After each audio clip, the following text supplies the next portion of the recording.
We all have the need to communicate. Can you say hello to the video? Hello. What's your name? We all have the right to access information.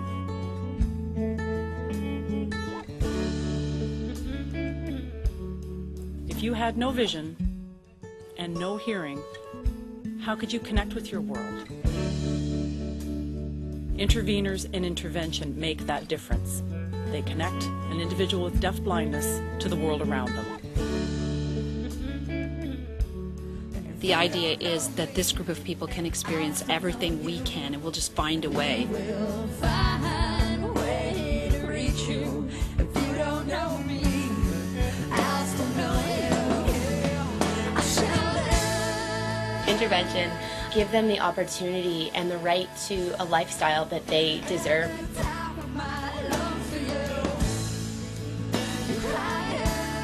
By me pursuing my dreams of helping other people, I'm enabling them to reach their dreams and to reach their goals. Intervention is so important because interveners are the eyes and the ears for someone who is deaf-blind. They think that deaf-blind means that you can't do anything. And that's not true. With intervention, I can do. I just love my job. It's the most rewarding thing. I just go to work every day and with a big smile, and I come home with a big smile because every day is challenging. There may not be a lot of professions in this world that can make a lot of difference. Intervention is a profession that can make a difference, and in the intervener program, you will make a difference. We're going to make a difference. We make a difference. It is absolutely amazing how much this program has affected my life.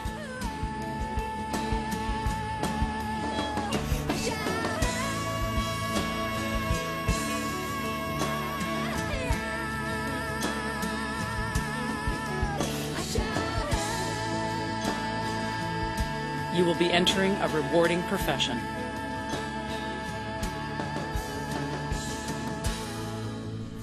Getting right into it. Causes for deafblindness.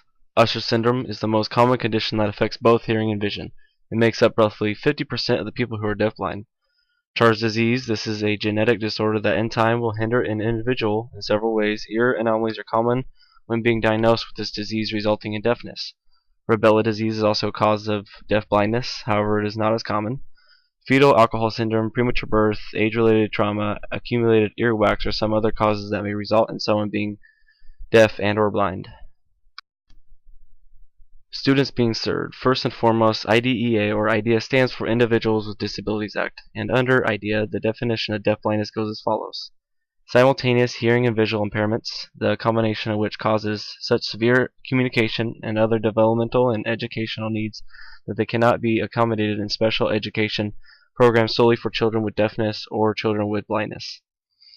Under IDEA or IDEA, approximately 2,000 students were served during the 08-09 school year.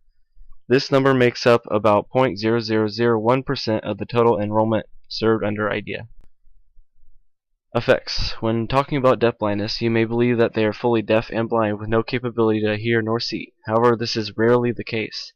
A common circumstance of this disability usually goes, an individual can't see with a mild case of hearing loss, or cannot hear with a mild case of vision loss. This disability affects an individual socially and emotionally. Lack of access to complete vision and auditory information results in different degrees of isolation. Accommodations. FM system is a technology that works best when the student has mild deafness. The FM system transmits the words spoken by an instructor directly into the ears of an individual who is deaf. The CART. This technology works best when the student has some vision. The CART translates what the instructor is saying into a computer screen that is highly visible and easily read. Interpreters are common with a student that has severe deafblindness. They will work along the student to accommodate them in any fashion deemed suitable. Note takers and readers are also accommodations that may help a student. Equipment modifications. There should be modifications for each sport you teach. For example, in basketball, add a sound component to the backboard and encourage students to use bounce passes so the visually impaired student can anticipate the ball.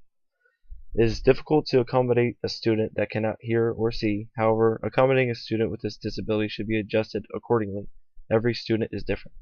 Get to know your students and adapt your class or physical activity class accordingly to their impairments.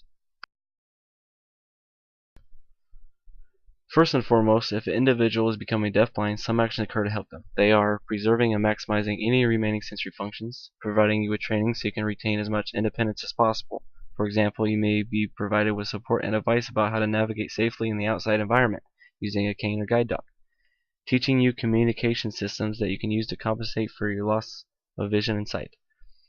There are a number of medical approaches and equipment that can be used to assist both vision and hearing. Hearing aids and implants are one, vision aids, communication equipment. Overall, though, with advancements in technology, laser surgery can help a person who is deafblind to nearly be able to fully see and hear. Of course, this disability is not fully curable, but with laser technology being an option, deafblindness may one day be 100% treatable.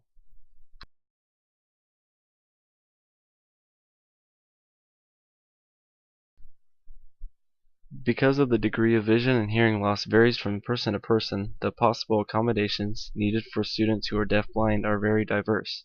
Keep an open line of communication with the student will ultimately create a positive learning and teaching atmosphere for both you and the student.